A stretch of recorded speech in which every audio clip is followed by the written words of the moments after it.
მოგესალმებით, ვაგრძელებ ბორევის გვას წიგნის განხილვას. ვიტიერი ჰუმანოიდური ცივილიზაციების ისტორია. განხილვის თავი არის თემით აკადიციები, აკადიელები. პირდაპირ ტექსტი იქ პატარა ლექსია, მაგრამ პირდაპირ ტექსტზე გადავალ. საშინელი კატასტროფა მოხდა 80,000 წლის უკან და აღემატება თავისი ძალით ყველა წინა კატასტროფებს. კუნძული დაიწიის სიმძიმის ქვეშ იყო გამნანე ლავა და აფეთქდა. დაუცებ წავიდა ფსკერზე. რუტიდან კი დარჩა ტერიტორიის 3/4 დარჩა მხოლოდ კლდოვანი ნაწილი. აღმოსავლეთ წერტილში კუნძული პოსეიდონი. რუკაზე აქვს ბურეს წარმოდგენილი, მაგრამ ინტერნეტ ფორმატში ეს რუკები არ არის მოცემული. რომელიღაც რუკაზე, რომელიც აქვს ბორეებს, 4 ნომერ რუკაზე ჩანს ის პოსეიდონი და ის წერს ჭყალებში უბრალოდ ის ამბობს, რომ ეს ალბათ ხო დაბეშილი წიგნშია.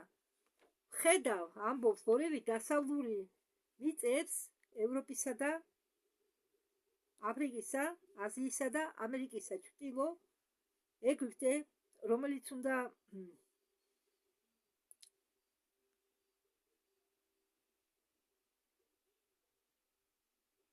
დაკავებულიყო ტერიტორიები, რომლის ტერიტორიებიც უნდა დაკავებულიყო ტერიტორიები კრიტის ნახევარკუნძულის, საბერძნეთის და აღმოსავლეთის, შუახმელეთის ფსკერის, თითქოს ღაპრული თევზი ვეშაპი. გიგანტური შადრევანი ვულკანური აღმოქმევების და დიდი ხნით ჩაიძირა წყლის ქვეშ შავი ზღვა, გაიბერა წარღვნის წყლებით და გაეყო ჩრდილო ოკეანეს. აქ ცოტა მეც ვერ გავიგე რა დავწერე.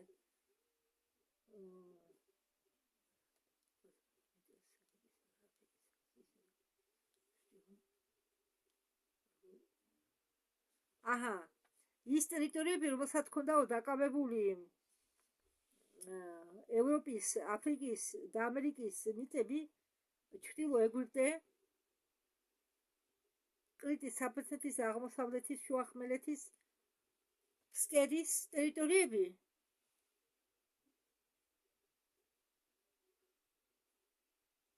ვულკანურმა აღმოფხვევამ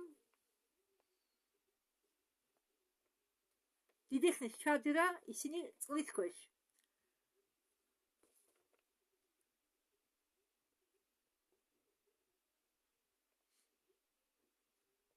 გაშიშვებული აზიის და აფრიკის, ავსტრალიის და ანტარქტიდის, ამერიკის და გრენლანდიის მატერიკები ველურად დაიმღაბლეს, ეს სიმბოლურად წელს დაიმღაბლესო და აცეკვდნენ კაციჭამიების გვარი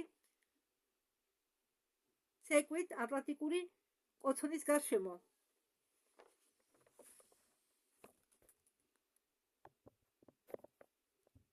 ბოლოს ძალებ გამოცვლილი დავარდნენ ატლანტიდის გაშავებული ნახშირებად და მიიღეს უფრო მკაფიო თანამედროვე შემოხაზულობა. იმპერატორები, მღვდლები და ყველა ადამიანი, კანონის მიმდევრები იყვნენ გაფრთხილებული იერარქიებით მომდევნო კატასტროფის გამო. მომდევნო კატასტროფა რომ იყო მოსალოდნელი, ყველა მიცოდა. ბევრმა ატლანტებმა მოასწრეს ემიგრაციაში წასვლა. როდესაც კოშმარული სტიქია მიწნარდა კუნძულ პოსეიდონზე, ხელისუფლება ხანძლივი ომების შემდეგ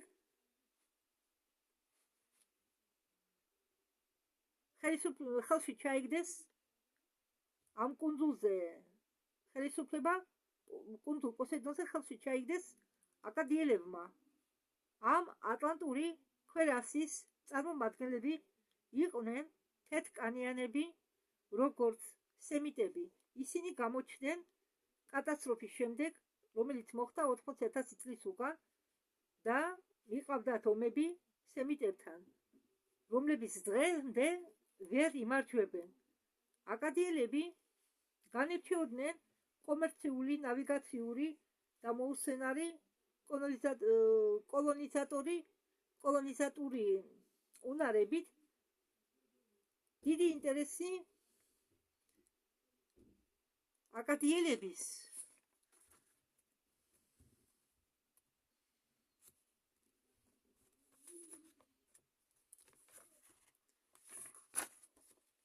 ზღვის პოეზიის მიმართ აიძულებდა მათ ნუმეროლოგიის შესწავლას, ასტროლოგიის შესწავლას და თვალი ედევნებინა ნათების მიმართ. მაგათმა ააშენეს რამდენიმე გიგანტური ობსერვატორია, სამეცნიერო და სავაჭრო ცენტრები და დაამყარეს კონტაქტი დედამიწის ბურთის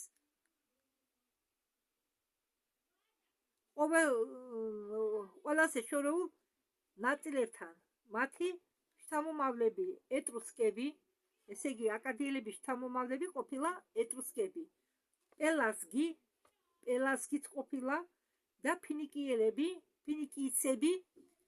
ეტრუსკები, პელაზგი და ფინიკიისები ყოფილან ამ აკადიელების შთამომავლები. ისინი ნაყოფიერად და ჭრელად ვაჭრობდნენ შუახმელეთის და შავი ზღვის ნაპირებზე. აკადიელების დედაქალაქი ქალაქი კარდა მაშინ გაძღა ომებით და განისვენებდა შუახმელეთის ზღვის ფსკერზე, სარდინიის გვერდით. ესე იგი დატბორილი ყოფილა, ჩადერული. კუნძული პოსეიდონი და მისი უზარმაზარი დედაქალაქი, ქალაქი პოსეიდონი, კუნძულსაც პოსეიდონი ერქვა და დედაქალაქსაც პოსეიდონი ერქვა. დაწვრილებით აღწერა თავის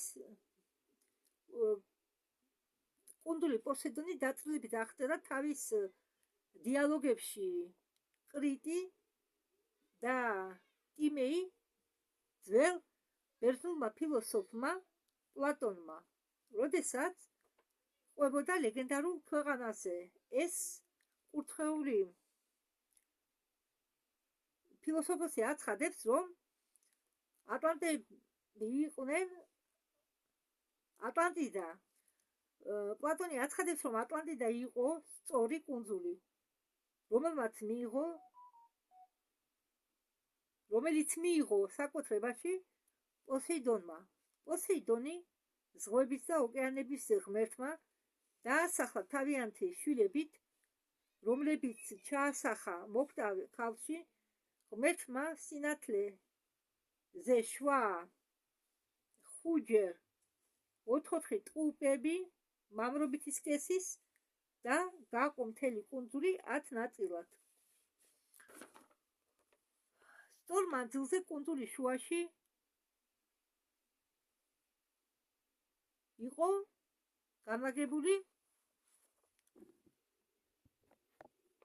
დაბა. თუ დაუჯერებთ პლატონს, ის იყო უფრო ლამაზი ვიდრე სხვა დაბები და იყო ნაყოფიერი. აქ ცხოვრობდნენ დიდი ადამიანები, სახელად ევენორი, რბილ ქალთან, მეუღლესთან,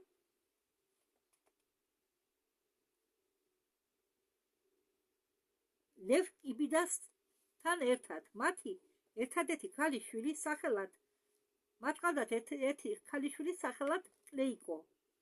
როდესაც სიმპათიურმა ქალიშვილმა მიაღწია დაქორწინების ასაკს, პოსეიდონი დაქორწინდა მასზე.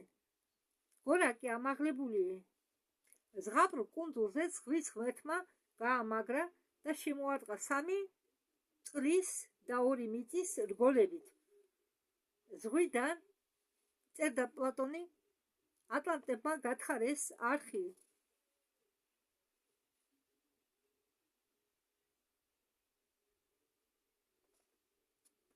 3 მეტრის სიგანით, მეტრი არა, პლეტრი, მაშინ იმ დროს ყოფილა საზომი ნიშანი პლეტრი. და ატლანტებმა გათხარესო 3 პლეტრი სიგანი. ესე იგი, 1 პლეტრი უდრის მიახლოებით 2 მეტრს. ესე იგი, არა, 32 მეტრს. 3 პლეტი, 1 პლეტი თუ უდრის 32 მეტრს, ესე იგი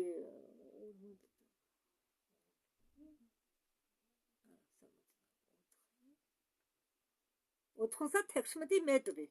3 პლეტრი თურმე უდრის 96 მეტრს, რადგან 1 პლეტრი უდრის 32 მეტრს. და სიგანეში, სიგრძეში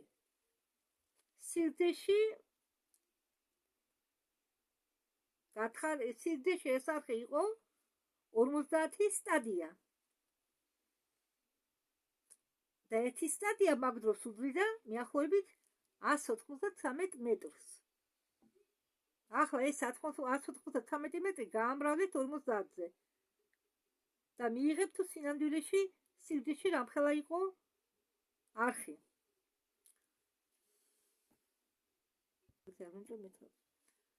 ბოლო ერთ-ერთი წლის რგოლამდე. რადგან მაგათმა შექმნეს გზა ზღვიდან ამ რგოლში თითქოს ნავსადგური. მოამზადეს გასასვლელი დიდი გემებისათვის. მიწის და წყლის რგოლები მიწის და წყლის რგოლები იყო სიგანით 3 სტადია. სადღაც თუ ერთი სტადია 153 მეტრია მიახლოებით 6 386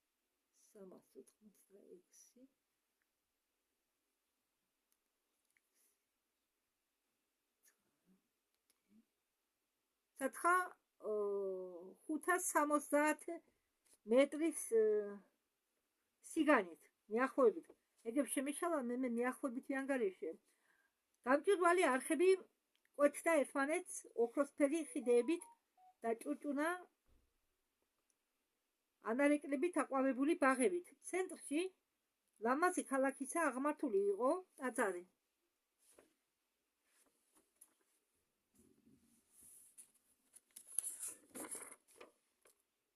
პლეიტო და პოსეიდონის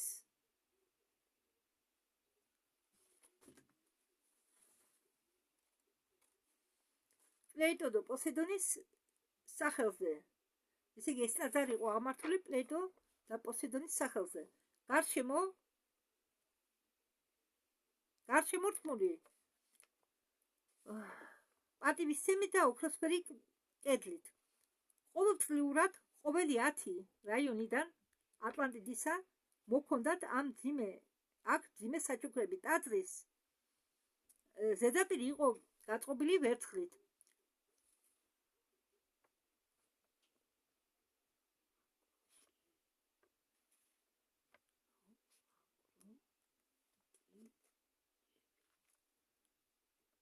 აკროტირიებით, ოქროთი. ჭერი იყო შესრულებული სპილოს ძვლისაგან. ოქროს ნაკეთობანი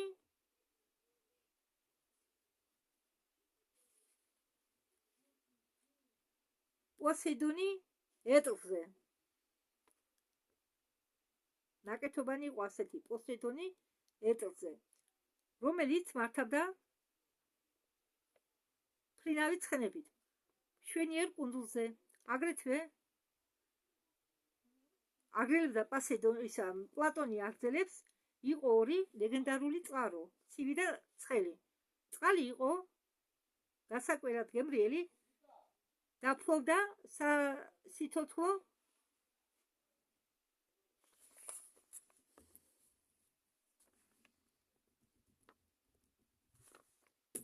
და კვტარი სამკურნალო ძალით. წყაროები შემოარტყეს ჯადოსნური წყლები, წყაროები შემოარტყეს ხრტეებით, კედლებით უბრალოდ წყაროები შემოარტყეს კედლებით, დარგეს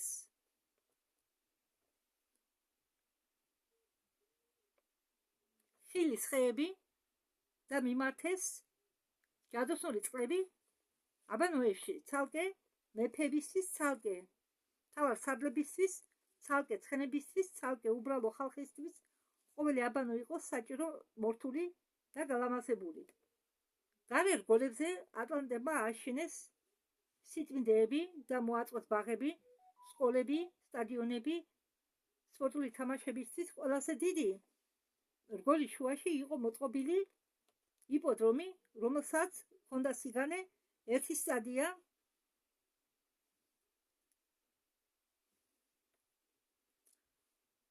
მოშორებით განლაგებული იყო ოთახები მეფეების შუბის მტარებლებისთვის. ყველა დიდი ერთეული გვარდია იყო განლაგებული ნაკლები რგოლის შიგნით.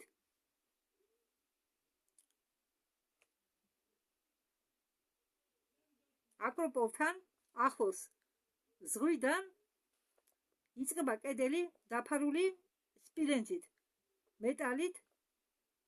პლატონის თქმით,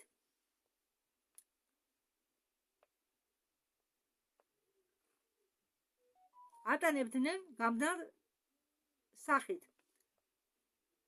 კედელი შიდა რგოლის იყო დაფარული ოლივით, ალივა. კედელი თვით აკროპოლის კი ორი ხალკით, სივრცე მათ შორის იყო შეშენებული. თვით ყურე და დიდი ნავსადგური იყო შესრულებული უხვი. სავსე იყო უხვი იყო გემებით, რომელშიც ყველა მხრიდან შემოდიოდა მოვაჭრეები. დღე და ღამე აქ ისმოდა აღელვებული ლაპარაკი და რგოს ხმაური. ამ სიმდიდრეებს შორის ფილოსოფოსი ახსენებს ლეგენდარულ მეტალს, ორი ხალხს, რომელიც უშვებდა სეთხოვან სიბწყინეს. პლატონი ყვებოდა ატლანტების სამხედრო ორგანიზაციაზე. ყოველი ნაკვეთი დაბის უნდა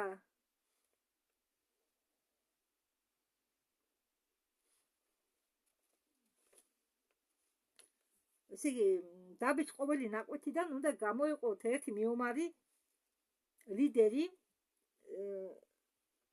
ზომა ასეთი განაკვეთის იყო 10-10-ზე. სტადიები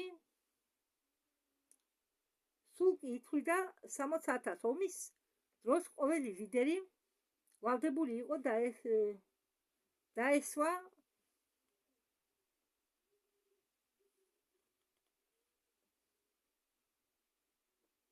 მეექვსე ნაწილი ეტლებისა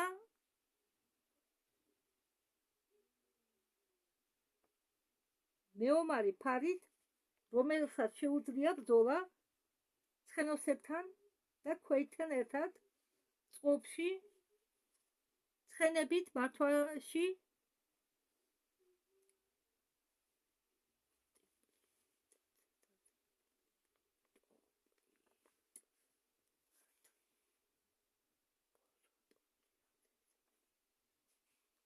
ორი მეშუბე სამ-სამი თვის მსროლელი გამოდის, რომ ატლანტების ჯარი ითვლიდა 720,000 მეომარს. შემდეგ კი პლატონი ყვება ატლანტიდის უიღბლო ბედზე. აქ ცოტა მე მინდა გავარკვიო, რომ ცოტა გაუგებარია. მაშინდელი დაბები იყოფოდა 10 ნაწილას. ერთ მეომარს ჰქონდა ერთი დაბის მონაკვეთი. ომის დროს მას უნდა გამოეყო, ესე იგი მარტო ის მეომარი ხო არ ცხოვრობდა მაგ ნაკვეთზე, ეყოლებოდა ოჯახი, ეყოლებოდა დამხმარეები. მას უნდა გამოეყო ომის დროს თითო მეომარი.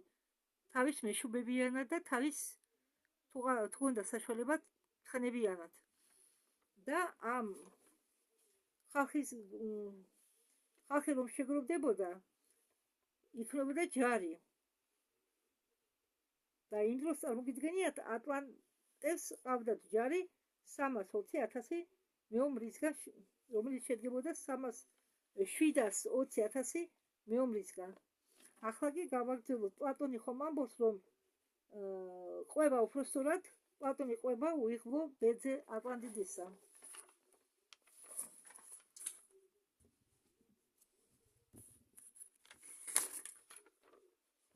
ბევრი შთამომავლობის გაგრძელებაში სანამ არ შესუსტდა მემკვიდრეობით მოცემული ბუნება ღმერთისგან, ატლანტების მმართველებმა დაემორჩილნენ კანონებს და ცხოვრობდნენ მეგობრობაში, ნათესაურ და ღვთაებრივ საწყისში. ისინი იცავდნენ ჭეშმარიტ და მაღალ წყობას აზრებისა, ექცეოდნენ ბედის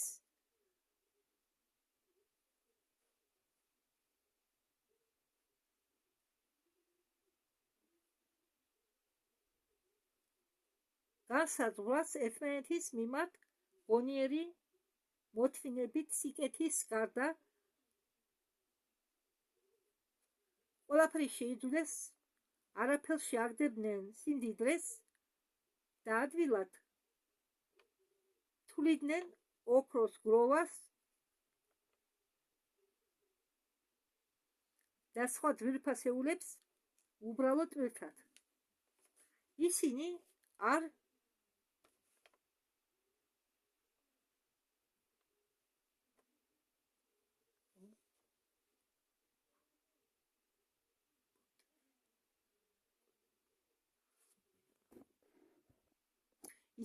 თრებოდნენ. არ კარგავდნენ თავისუფლებას თავის თავზე და ჯანმრთელი გონება არ უბნელდებოდათ.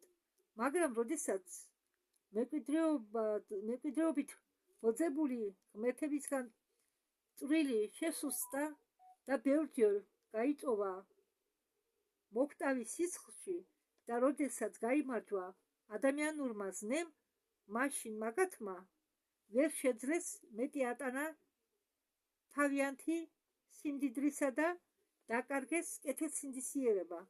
მათ ვინც იცის ხედვა, ისინი იყვნენ სამარცხვინო, რადგან დაკარგეს თავიანთი შვენიერი ფასეულებები. ვისაც არ შეეძლო ხედვა, რაში შედგებოდა ბედნიერი ცხოვრება, აღმოჩნდნენ მდგომარეობაში, რაშიც თავისი თავი ეჩვენებოდათ ბედნიერ მდგომარეობაში ყოფი. ესე იგი, რაც მათ მიაჩნდათ ბედნიერებად, მაგრამ სინამდვილეში არ იყო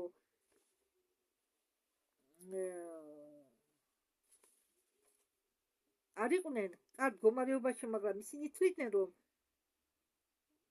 ისინი სწორად იქცეოდნენ. ზუსტად მაშინ, როდესაც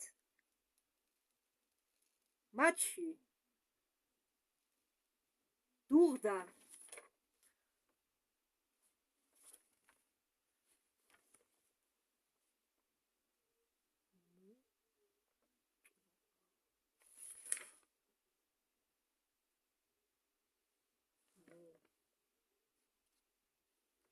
ძალა დაიზევსი კანონის დამცავი ხედავს, რომ რასაც ჩვენ ვამბობდით, ჩაიფიქრა თავის გვარზე, პრობლემაც ცოდვებში ჩაიძირა ცოდვილ გახსნილობაში და გადაწყვიტა მათზე დაედო სასჯელი იმისთვის, რომ გამოფხიზლებულიყვნენ ჭირისაგან, ისწავლოს მოვიდეს გონზე. ამიტომ მან თავი მოუყარა ყველა ღმერთებს თავის სამფლობელოში, რომელიც შექმნილი იყო მშვიდობის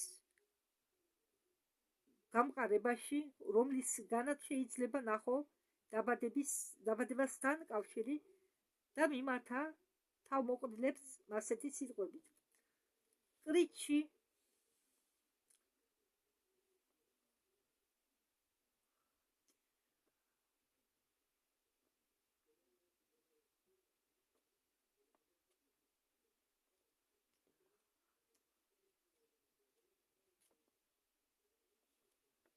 ხდება აღწერა ატლანტიდის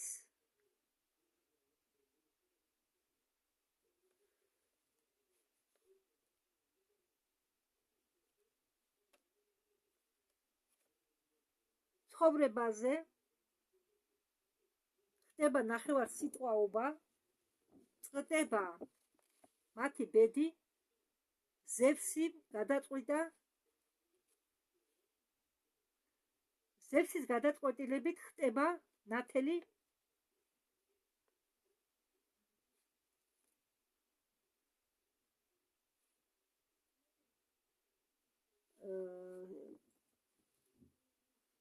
სხვა დიალოგები ამ პლატონის პოემიდან ტიმეი, ეს პოემის დასახელებაა. ახლა კი მოგიყვანთ თუ რა ეწერა. მთელი ძალა ატლანტების და მათი კოლონიის იყო გადასროლილი იმისთვის, რომ ერთი დარტყმით მონობაში ჩააგდოს თავისუფალი ქვეყნები გიბრალტარის ყურის მიღმა. ზუსტად მაშინ მთავრობა და ქალაქი აფინისა მიუხედავად მოკავშირეების მხრიდან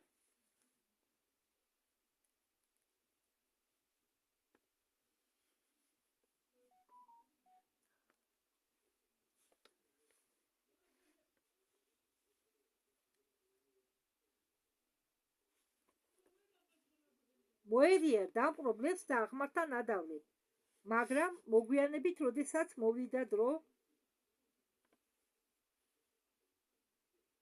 ადრე უნახავი მიწის დროებისა და წყალდიდობებისა, ერთ დღე ღამეში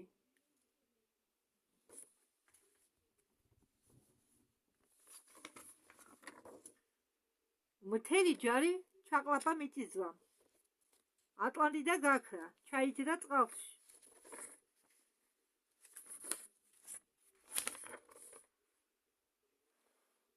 ეს სტროფები ფილოსოფისა მოწმობს მოულოდნელი კატასტროფის ნათელზე და კოსმოსური მასშტაბზე. პლატონი იყო ერთ-ერთი უდიდესი კურთხეულებითაგან, რომელიც ასწავლიდა ნამდვილ ცოდნებს ეგვიპტელებს,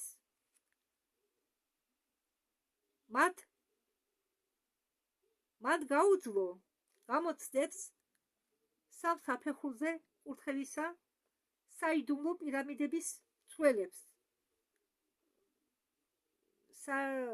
პირამიდების ცველებმა მოუწყვეს გამოცდა ყველა 7 საფეხური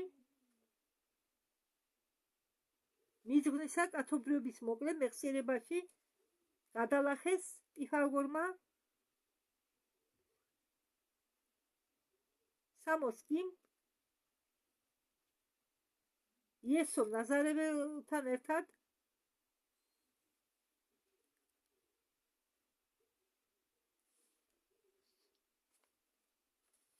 და რამდენიმე მორიდებულმა ადამიანებმა. პლატონმა როგორც ნებისმიერი კურთხეულს არ შეეძლო გადაეცა ცოდნები მომზადებელ ადამიანებისთვის. ელენა ბლავატსკაია ასე ხსნის ფილოსოფიის დიალოგებს. ელენა ბლავატსკაია ხსნის ფილოსოფიის დიალოგებს. ასე ხსნის ფილოსოფიის დიალოგებს. პლატონი მოთხრობის განმეორებისას გადაცემული სოლონს ეგვიპტის ღვთლების მიერ შეგნებულად ურევს, როგორც მოიქცეოდა ყოველი მიძღვნილი და კურთხეული. ორი მატერიკი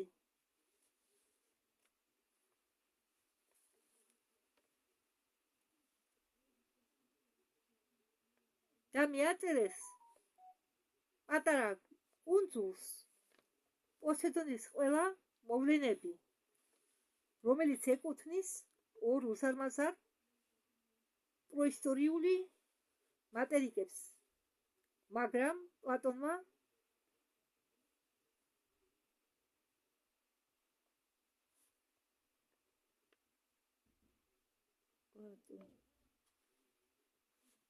პლატონს უნდა ცოდნოდა, როგორც კარგი მიძღვნილი ადეპტი, მესამე რასის ისტორია მის დაცემის შემდეგ.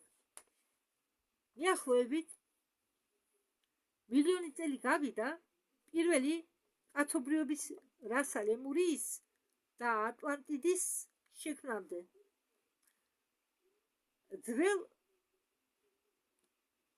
ბერძნული ფილოსოფოსმა გამოიყენა მხატვრული მიღება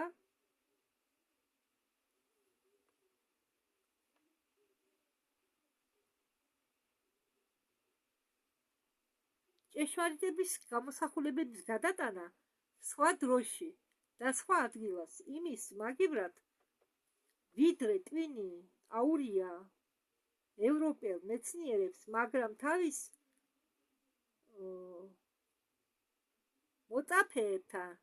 მოწაფეებთან თავის მოწაფეს არისტოტელს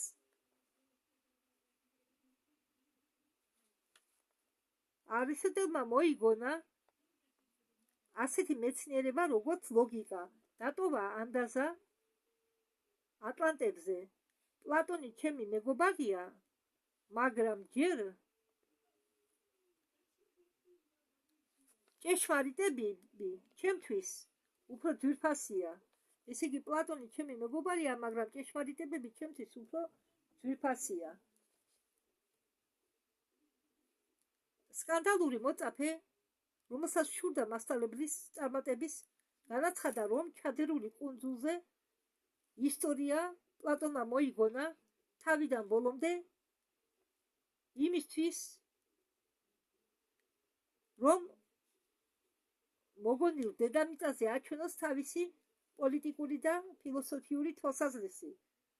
ფანტასტები სარგებლობენ ასეთი მეთოდებით დღესაც, მაგრამ ჩვენ ვეყნობით იმ ფაქტებს, რომ საკუთარი გამოცდილებით არის მოპოვებული წარსული ცხოვრებიდან ატლანტიდაში.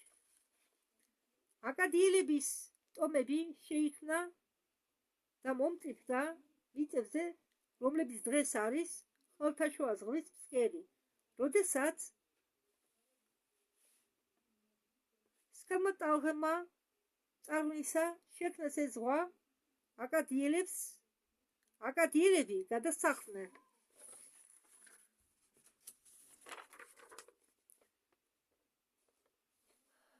ახალ კუნძულებზე, რომლებიც გაერთიანდნენ მომავალში ევროპაში. ერთ მატერიკად იქცა. კუნძულ სარდინია იყო მთავარი ხიდე მათი საცხოვრებლებისა. აქედან ისინი გადავიდნენ აზიაში, დასახლდნენ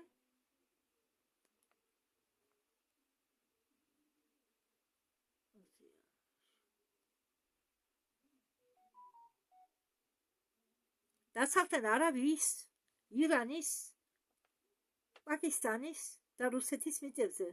მაგათმა დაასახლეს ეგვიპტე და ჩრდილო აფრიკა.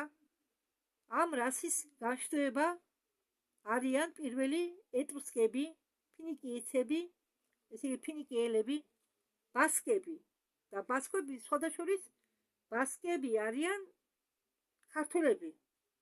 მათ ენაში დღემდე შემორჩა ქართული სიტყვები.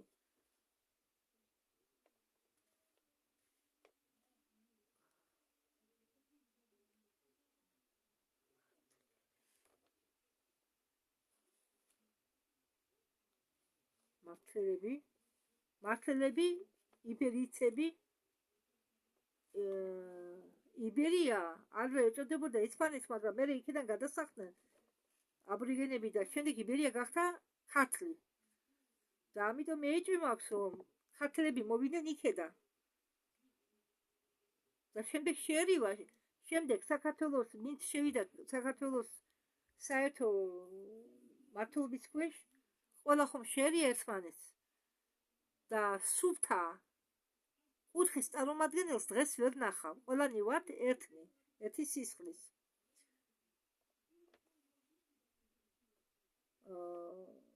შემდეგ ესე იგი იბერიელები ესპანეთი იყო ადრე იბერია, როგორც მეთქვი, შემდეგ ესპანეთი დაიყრეს და იბერია გახდა ქართლი. ესე იგი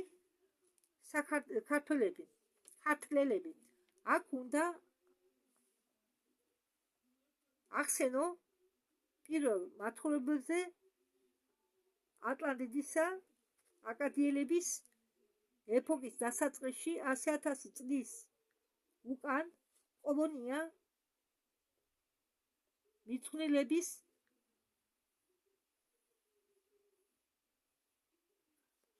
გადმოსულებისა ამ სანაპიროებზე იქნა შექმნილი სტოუნჰენჯი მღვდელთავებიანმა მღვდლებმა და იმათმა, ვინც მათ მოყვა, ეკუთვნოდათ პირსაწყის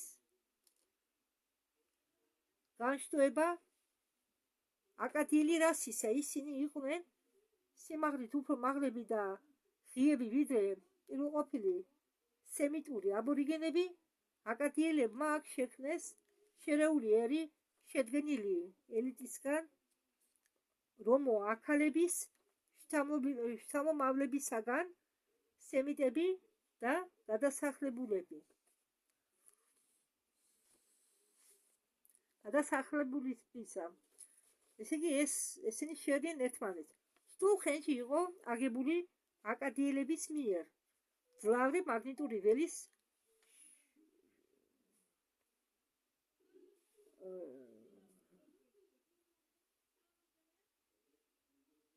შესაქმნელად ალბათ, რომელიც იცავდა მას დამანგრევებელი დაცხოვებისაგან მომავალი მარსიანელების მიწისქვეშა გენერატორებისა.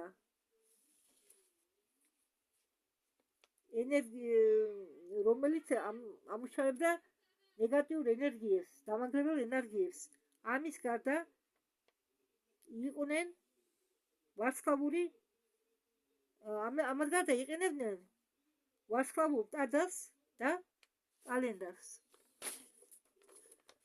კაცრი უბრალობა სტოუნჰენჯისა იყო პირდაპირი პროტესტი ზედმეტად მორთული სიმდიდრით ტაძრებისა, ორნამენტებით და სამკაულებით. ატლანტების ტაძრებში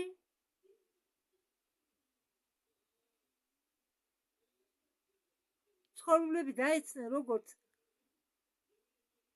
ჩრდილები თავიანთი ყველა სტატუეტებით. შემდეგი თემა პოსეიდონისი. მე ვხედავ დედამიწის დაბადებამდე, უკაცრავად ეს ლექსი ყოფილა. მე ვხედავდი დედამიწის დაბადებამდე რაღაც სახლი ფანჯარა თეთრი, რაღაც სახლს ფანჯრით და თეთრი ჩარჩოთი.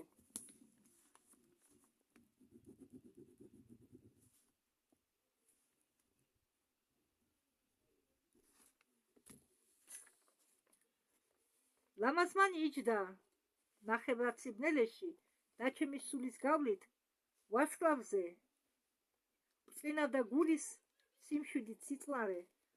მე ტყმებოდი სიკვდილით და სიმშვიდით, მაგრამ ქალიშვილი იტანჯებოდა ფანჯარასთან მჯდომი. მე ცრემლები გავუწმინდე ჩემი ხელებით. გადაბრუნდა უცებ თეთრი სინათლე, უცებ მე აღმოჩნდი ამ ფანჯარასთან. ხედავ როგორ მეცა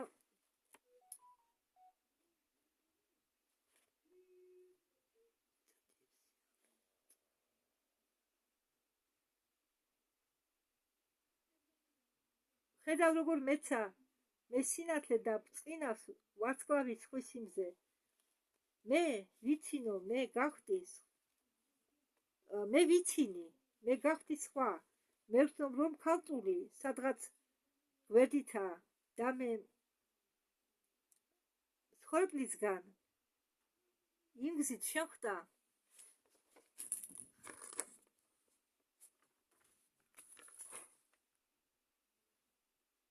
შეხვდა ყვავილობაში ყოფი სიხარული.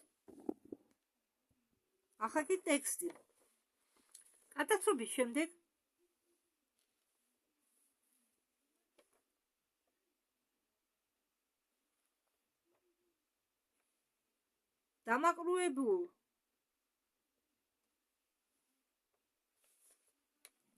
დამაკრუებლად აფეთქდა კუნძული რუტა და ატლანტების ცივილიზაცია დაეცა. გადარჩენილი სემიტებმა შექმნეს პოსეიდონზე შექმნეს რამდენიმე შურიანი სამეფო, რომლებიც ეომებოდა ერთმანეთს კუნძულის დათრევის მიზნით. ამ ერთმანეთის ბრძოლით ისარგებლა და ჩრდილო კუნძულზე გადმოვიდნენ აკადიელები. პატარა ერები ატლანტიდისა გაერთიანდნენ და შეუტიეს აკადიელების ჯარს, როგორც ტყის ფუტკრები. ეს შეუბრალებელი ომი სემიტების და აკადიელების შორის გრძელდებოდა მიახლოებით 450 წელი, სანამ ბოლო ერს არ მოუწია ატლანტების ჯარი გაეწია სამხრეთისკენ და ახლოს ისულიყვნენ დედაქალაქთან. შემდეგი თემა ისა პატარა თავი დედაქალაქის შტურმი. აქაც პატარა ლექსია. მეხსიერება ძირფასი იყო ჩემთვის. მე მოვიქეცი სასტიკად. რატომ?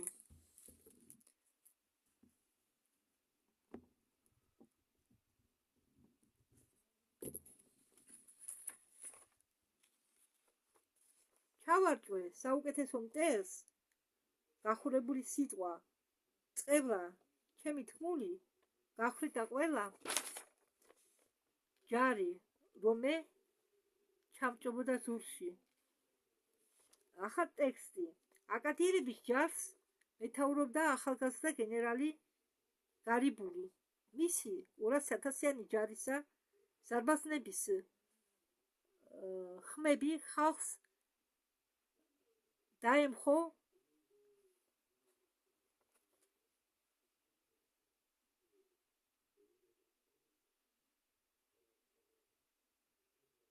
როგორც ღრუბელი. სამხრეთით კი ნავსა დღურთან თეთრ კედლიანი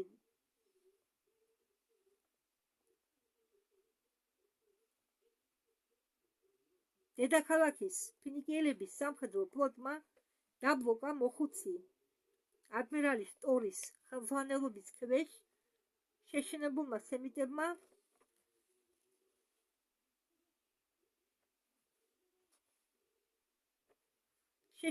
სემიტების გემებმა დაიმალნენ პორტის აკვატორიაში, ჩაკეტეს ფარფატერი რკინის ჯაჭვით. გარიბულმა წაუყენა ულტიმატუმი ატლანტების მიერ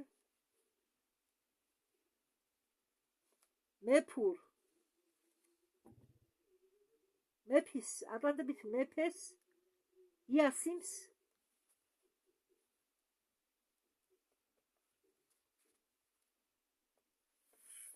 ესე იგი გარიბულმა წაუყენა ულტიმატუმი ატლანტების მეფის იასიმის ბრძანებით მისთვის ჩაებარებინა ქალაქი. იასიმა ვარი მაბადიეთ ატლანტების მეფეს ქვიოდა იასიმი და გარიბულმა მეფე იასიმს წაუყენა ულტიმატუმი რომ ჩაებარებია ქალაქი. მეფე იასიმა რასაკვირველია ვარი უთხრა გარიბალს, რადგან ეგონა რომ ქალაქი მიუწვდომელი იყო, კედლები იყო სიმაღლით 50 და სიგანით 20 მეტრი გარშემორტყმული იყო პორტამდე.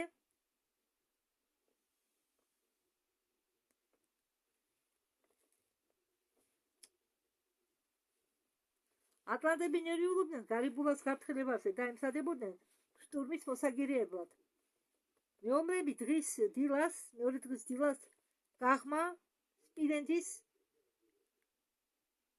დღის დილას გაღმა სპინეთის მილების ხმა აკადელების მხრიდან შტურმი შეუტიე გაიცმა, ჩრდილო გორების მხრიდან შეუტიე გაიცმა მძიმე ფალანგების შეტევა კოპლიტების მოჭადოებული დასაცავ ტანს სათვალში, ტურანელი რაინდები რკინის პარალელიპედებით. ადრე იყო მაგრამ განვითარებული ტექნოლოგია. შუბის მტარებელი დრავიდების და ესკადრონები აკადიელების ცხენოსნებისა. თავს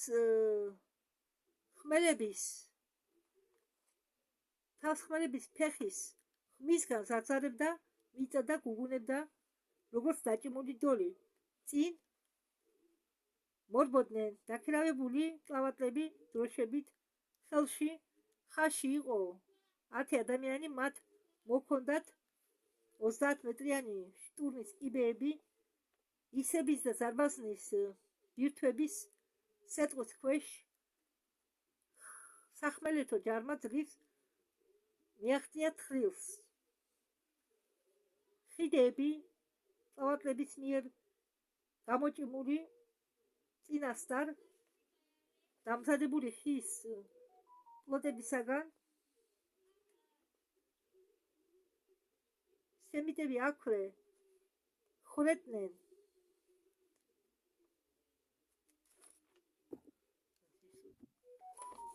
თუჯის ბირთვებით ზარბაზნებიდან,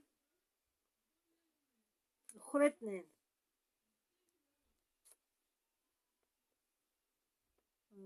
გაცელოთ ხა მე ამეტვინი.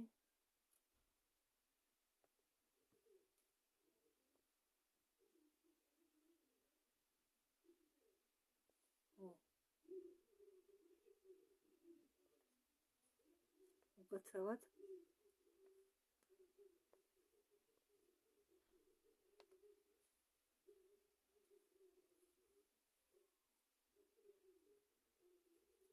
სემიტები აქვე ხვრეტდნენ თუჯის ბირთვებით, ზარბაზნებიდან სრულობდნენ მარცხენა ფლანგზე.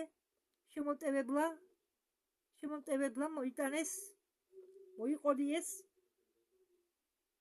რამდენიმე რკინის მანქანა, რომლებიც მოგაგონებდა ესკავატორებს. ამ ადგილას საორთქლო მექანიზმები ხრენით 2 საათის განმავლობაში ამ მექანიზმებს შეავსეს ცხვილი დაგებულ ხიდზე ქალაქის კედლებისკენ მიაცურეს საშტურმო მანქანები აკადელების მიერ მოყვანილი. მათ შესახვედრად ციხესიმაგრიდან გამოვიდნენ ფრინავი ნავები ატლანტებისა. ყოველში იჯდა 10-12 ადამიანი შეარაღებული არბალეტებით და კაუჭებით. ჩაფხუტუჭა ფრინავები ან შემოსხმული წინავი ჯაჭვის ფერანგებით სრულობდნენ ქვევით ანთებულ ჭურვებს და ხელმყუბარებს. შემომტევი ჯარისკაცები იკეთებდნენ გაზის საწინააღმდეგო ხელსაწყოს და თავებს იცავდნენ რკინის ფარებით. ერთი ნავისაგან დაიშვა ძალიან დაბლა და ის იწუცერვე მიაბეს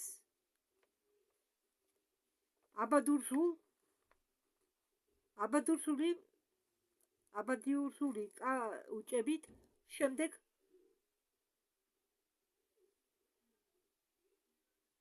მიუდგეს ნავს საშტურმო კიბე და ადრეულ მანქანაში. ფრინავმა შეეცადა მანევრი მოიხდინა, რომ გადაეწვა კიბე და ბატრები რეაქტიული ნაკადით, მაგრამ იმ მომენტში, როდესაც ნავი ადგა ზევით, წლავატლებმა გადაჭრეს ყველა ბატრები წინა ბატრის გარდა და აპარატი დაეცა მიწაზე. ბირთვით 30 მეტრიანი მანქანა ხმამაღლა მიწაზე. ატლანტების სხვანაირად ჩამოაგდეს ზარბაზნის ბირთვით 30 მეტრიანი მანქანა ხმამაღლა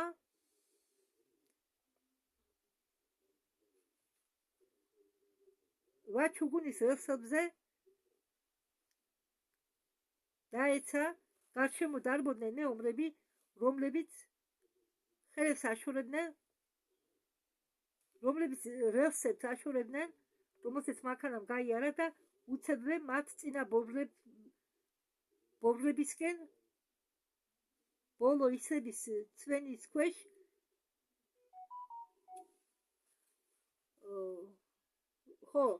ისინი აშორებდნენ რელსებს, რომლებსაც მანქანა გაიარა და მანქანას წინ უდებდნენ, მანქანის წინა ბობრებს უდებდნენ და ასე იმეორებდნენ. უკანა მხარეს აშორებდნენ, წინა ბობრებს უდებდნენ. ბოლოს ისების ცვენის ქვეშ და ცხელი შრაპნელის წვიმის ქვეშ შემტევებმა მიაღწიეს ციხე-სიმაგრეს წინა რიგების ხელში იყო საშტურმო კიბეები და უცებ მოხდა მათი ცაში ასვლა, საიდანაც მათ ასხამდნენ ცეცხლმოკიდებულ ტყვიას და ცეცხლოვან წყევლას. შეტევაზე გადასულების ყვირილის და თავდაცვაში მყოფ ყვირილის გაერთიანებულ ხმაურში, საომო კიშინში ფრინავი ნავები ატლანტებისა ჩამოიყიდნენ ხის კიბეებს ბატრებით და ცვლიდნენ დახრის კუთხეს საშტურმო ხელსაწყოებისა. 60 მეტრიანი კიბეები ხმაურით ეცემოდნენ ათეულ აკადიელებს.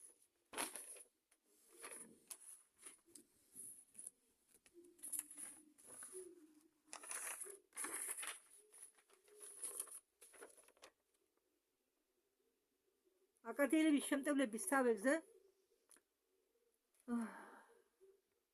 უცებ ზღვის აღმოსავლეთის ყურიდან გამოჩნდნენ უზარმაზარი საჰაერო ბუშტები ფინიკელებისა. ისინი იყვნენ ბევრი, როგორც საბავშვო ბუშტები სადღესასწაულო დემონსტრაციაზე.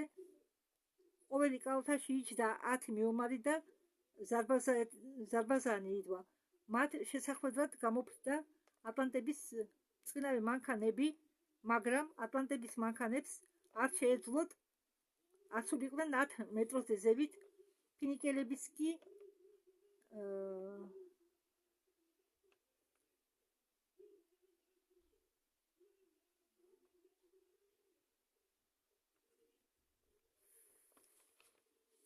ფინიკელებმა კი იწუთასვე ჩამოყარეს ბალასტი მეშოკებით და აიწიეს დიდ სიმაღლეზე. ისინი იქიდან ატლანტების მანქანებს ეცოდნენ ბირთვებს და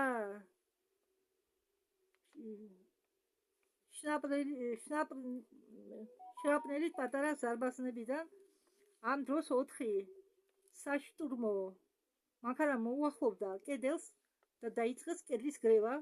აკადიელებმა შიგ ჩადეს ასაფეთქებელი და კედელს აგრევდნენ. კედელი იბერებოდა და იმსხვრეობდა და მასზე აფეთქებდნენ დანარჩენ კედლებს.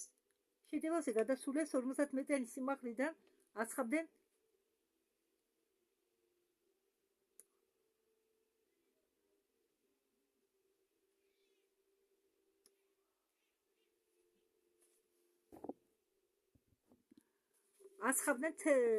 ფართოდ ცეცხლმოკიდებულ ნავთს. შუა დღეს ერთ-ერთ საშტურმო მანქანამ შეძლო კედელში ხვრელის გაკეთება. ხვრელში ხეცური აზარტით შეცვლიდნენ დაქირავებული სამხედრო ჯარისკაცები და გაწმენდეს გზა აკადიელების ცხენოსნების შემოსაცვლელად. კავალერიამ სტვენით შეცინდა და კარებთან ცდილობდა გარღვევას. კოშმარული ბრძოლები გაჩაღდა და ქვაფენილებიდან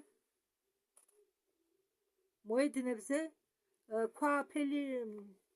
ქვაფენილებიან მოედნებზე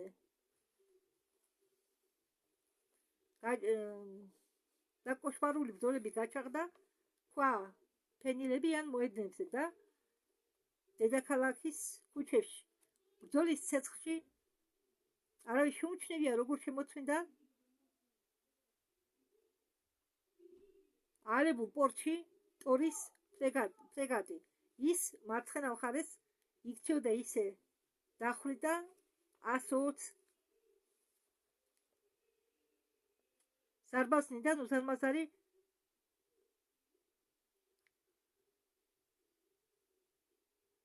თუჯის ჯაჭვები.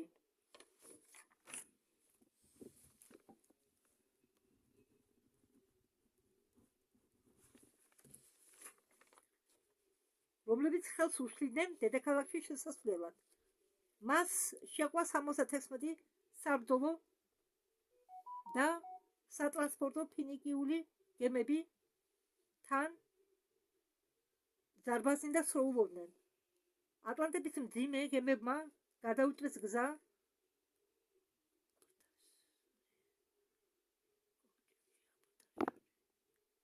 აბორდაშული კაუჭები სტვენდნენ ყველა მხრიდან და ჭიმავდნენ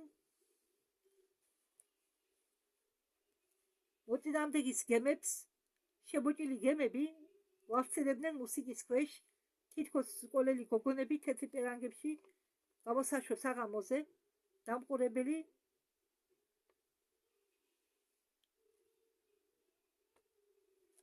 დამაყრუებელი შესახელებებით მეზღვაურეები ხდებოდნენ აბორდაჟზე. ხო, ესე იგი ხდებოდნენ მეზღვაურები ხდებოდნენ აბორდაჟზე. უეცრად გაიღო ჭრიჭინი ჩუგუნის თუჯის კარები, რომლებითაც კეტავდნენ შესასვლელს ქალაქში.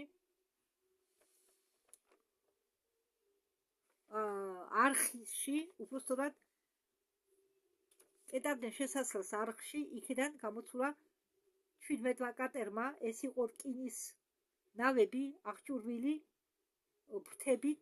ყოველი ცხრილიანი კატერი იტევდა 40 ადამიანს დესანტს. გაისმა რეაქტიული ძრავების ხმა და კატერები მიქროდა როგორც ცოცხალი ტორპედოები. ტრის ხის გემებზე ისინი ამწრებდნენ ტრის გემებს თავიანთი რკინის ფორშტევნებით, ფინიკიელების ფრეგატების გვერდებს და სისწრაფით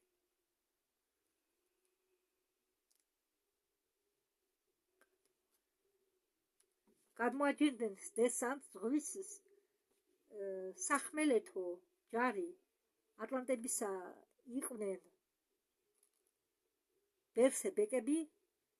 ეს ზომბირებული ჯარისკაცები გათიშული ცნობიერებით იმართებოდნენ ძლიერი მაგებით. ყოველი ასეთი ჯარისკაცი ფლობდა ასობით მკვლელობის ტექნიკას. ზღვის სახმელეთო ჯარი მსვლელობის დროს გადახდებოდა გემებზე და იქცეოდნენ სტვენა პროპერებად ორი გაღუნული ხმლებით ხელში. ფინიკიელების ზოგ ფრეგატს მაინც გაუმართლა და გაარღვია სამხრეთ კედელი. მეზღვაურეები სრულობდნენ აბორდაჟულ კაუჭებს და კატებს.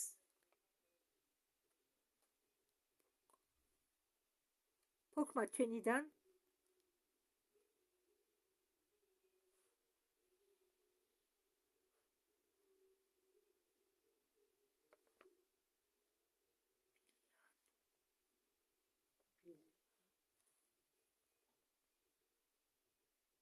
ტკბილიან ციხესიმაგრის გუმბათებზე.